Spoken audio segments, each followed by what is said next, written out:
On this edition of In Focus, I meet Colorado native and successful Broadway producer Nancy Gibbs, whose 5-time Tony-winning production of Peter and the Starcatcher is launching its national tour in Denver. It's the swashbuckling grown-up prequel to Peter Pan. Nancy also tells us how she became a producer. Very good.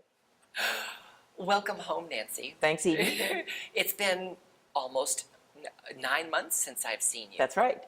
And in 9 months, you have another child on your hands. It's sort of like a twin because it's the national tour of Peter and the Starcatcher. It's the baby. It's the baby. Yes, the baby of the Peter and the Starcatcher family.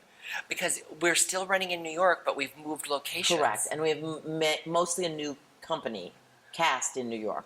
And that occurred when you made the transfer to Correct. a smaller That's house, right? That's right.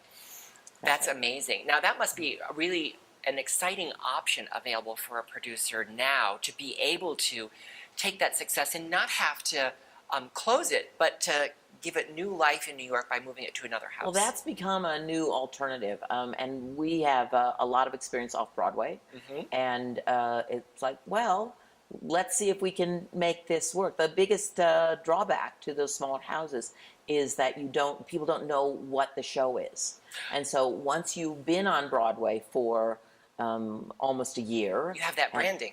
Exactly, and we know we haven't run out of audience, and they're coming very strong, and we've got great student and school outreach for the fall because we find that students love this show, and it's a totally different audience than the adult audiences who also love the show. But it gives you a chance to reach those audiences that might not have been able to afford to see you on Broadway. That's correct. It is priced. It's value priced, we say. Oh, I like that. It's value. One of the beautiful things about Peter and the Starcatcher on Broadway was that the artistic direction that you took as a company made it so that we don't feel like we're seeing the Reader's Digest version when we see it off Broadway, or right here launching the national tour at the Alley Caucus. It's the full. All four Tony-winning designers have recreated their work both in the New World stage and here in the Alley Caucus, and we're all amazed at in the blow-up version of the of the set. It looks beautiful in the alley. Because on tour the stages are often quite large compared to a Broadway house. Yes, and the houses are larger, and so you do need to. But the actors are larger than life in this show anyway, so it's great. One of the things that was probably pretty interesting for lots of others is to watch the sort of path that you're following tread just a year ago by the Book of Mormon opening right here, launching their national tour. That's right. Did that play any role in your choice to launch here? Well, it mainly has to do with my relationship to Randy Weeks in the Denver Center, in that I've visited the Denver Center for all the shows that I've managed over the years, from Bring It On and Traces and Wicked and Next to Normal and Spelling Bee, and our company's experiences have always been fantastic in Denver. It doesn't hurt that you're from here, which is why I said welcome home. It does not hurt that I'm from here, but the Denver Center has been very open to starting up productions, and the world has changed. 50 years ago, all the shows started in Boston, Philadelphia, or New Haven, where you were a quick train ride from New York. But of course, the internet has made the world much smaller, and it just takes a really supportive venue to say, we would like to be the first to kick off your tour. And they're getting really good at doing that here. They're getting really good at doing it. And you're in this beautiful house, which is a great transition from your Broadway home to what you'll encounter on tour, because it's not as big as some, but it's definitely bigger than where you came from. That's right, exactly. Also, I noticed that behind the scenes, your designers have done something that I think is incredibly clever, in that the Proscenium was all those collected things that related to the story, and now they've sort of invited cities that they know are going to be on your early stop to contribute something. That's right. Tell me about that. We got boxes of things from Denver. Because it was the Proscenium our designer is one of the major players in the Broadway Green Alliance, and so when she first did Peter and the Starcatcher, she decided that the proscenium, which is really a traditional theatrical proscenium, needed to be made out of found items. And so she canvassed all of her friends in New York for corks and toys and kitchen timers and implements and all kinds of things. And they then, related to the script, which I thought was yes, incredibly clever. Yes, exactly. And there's a mermaid made out of CDs. Yeah. So she's very, very clever, smart designer. But all of the texture in the proscenium is made out of these found items. And we reached out to all our theaters that we're going to across the country and said, send us your corks, Yeah. send us your bottle caps. There's a whole bunch of Coors bottle caps up there. Yay. So, we only took Coors. We only took Coors. Well, when you're taking a big Broadway production, a successful Broadway production, and taking it on the road, there's all that goes into it, making those relationships as you're planning that first year of the tour. Tell me about that process for you as the producer. Well, there's certain, basically in the spring, there's a road marketing conference, and all of the shows basically present to all of the various venues around the country. And say, here we are. We would really like to talk to you about taking our show to your venue. And this is in New York. In New York, in New York. And usually those folks are there for their final Tony voting, their Tony viewing and voting at that time as well. So it's a good time to do that.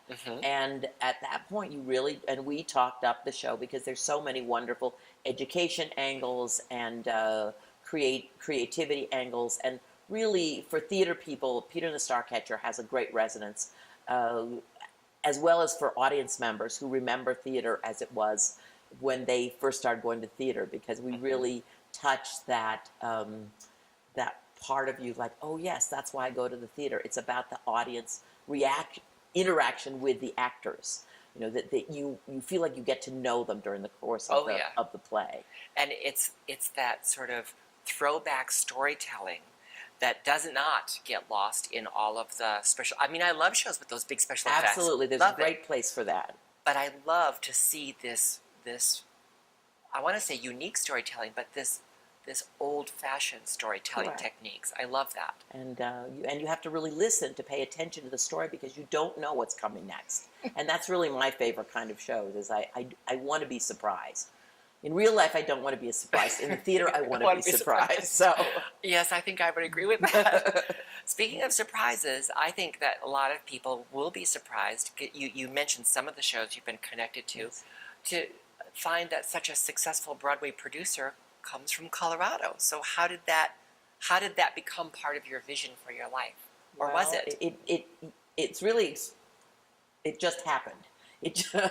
In that I tried to teach school in Colorado Springs, because that's why I grew up, was you needed to have that teaching job. That's right. And it was in an era of accountability, and I failed the test. So I said, I'm going to graduate school. So I went to the University of Northern Colorado in graduate school, and in the year that I was there, I then went to a dinner theater in Greeley, and there I met a director who was from Nebraska but on his way to New York, and we all sat around and said, let's go do a show in San Francisco.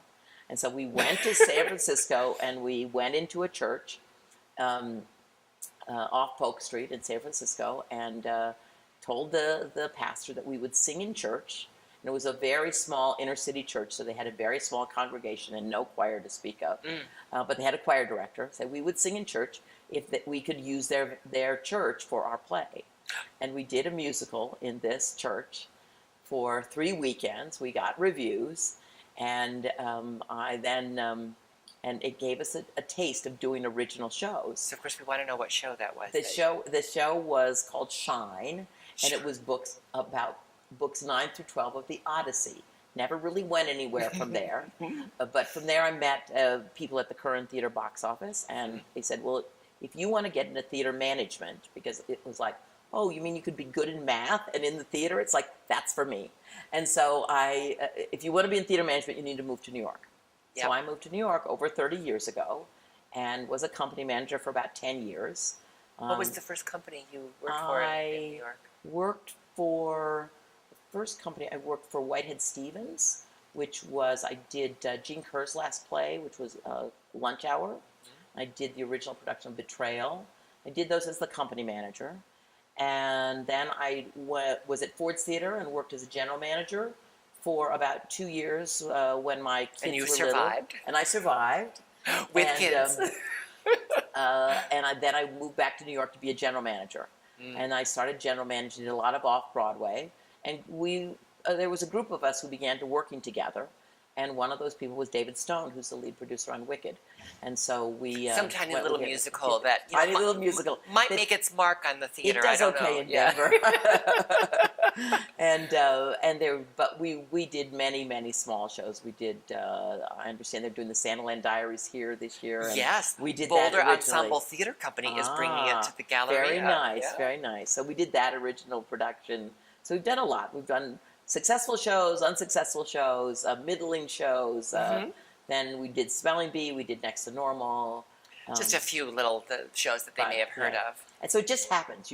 It's about being in the right place at the right time. Now, when we spoke last, we found out how your playwright got connected to Peter and the Starcatcher, but we really didn't get into how you found this show. I try to see all of the new shows in New York that are intriguing to me. And so when it was playing at New York Theater Workshop, it's like, I bought tickets, went to see it. Was that a full-on production, or was it a It was a full-on workshop? production. They had done a workshop in Williamstown, where it was developmental, and La Jolla. But the full production of pretty much the show that the Denver audiences will see was done at New York Theater Workshop in, I believe, the spring of probably 11. And it was this show. It was magic. It was just magic. It is. It was so inventive and creative and thrilling, and it's like, oh yes, that's why I like doing the theater. Yeah. And we went to Disney and talked to Disney about, and they said, it doesn't really fit our model. We do huge musicals. Because there's music, but There it's is not, music, it's not a but musical. it's a play with music. Yeah. With music. So we have 2 full-time musicians, a percussionist and a keyboardist, who are in view of the audience, and they work with the actors. They're like the 13th and 14th performer in the show. Yes. But it feels like a musical, but it's really a play. Yep. So we find that both audiences are happy with the show, and adults, and it's pitched to adults as well as to youngsters also enjoy So when it. Disney passed, were you They're- discouraged in No, any way? no. But Disney, basically, we asked Disney if we could do it. They said, this is not what we do. We don't do plays. We don't do productions this small. And we took all of our off-Broadway and our small musical credit into them and said, we think we can do this. Yeah. And they have been incredibly supportive and been our partner all the way, but not the lead. Not the lead. So- That really says something about knowing what you do well and sticking to that, but still supporting. They've been quite wonderful, and they're really looking to develop the Disney canon in all new and different ways. So they've got they did Aladdin, and they weren't sure if they were going to bring it in to New York, but now they are. So it's great. Well, I know that we're still in technical rehearsals, really. Correct, that's right, we now. are. And it's a busy time for you, and I really appreciate you sort of sneaking out to I'm talk happy to us. It's been 9 months, but I feel like it's only been a few days because this show and that experience really stuck with me. I'm glad. All So this time. I cannot glad. wait for everyone I know to see it. Yeah. Well, we can't wait for them to see it here. So, Thank you so much. Thanks, Eden. It's been great. Don't miss the launch of Peter and the Starcatcher's national tour at the Denver Center. Visit denvercenter.org for ticket information.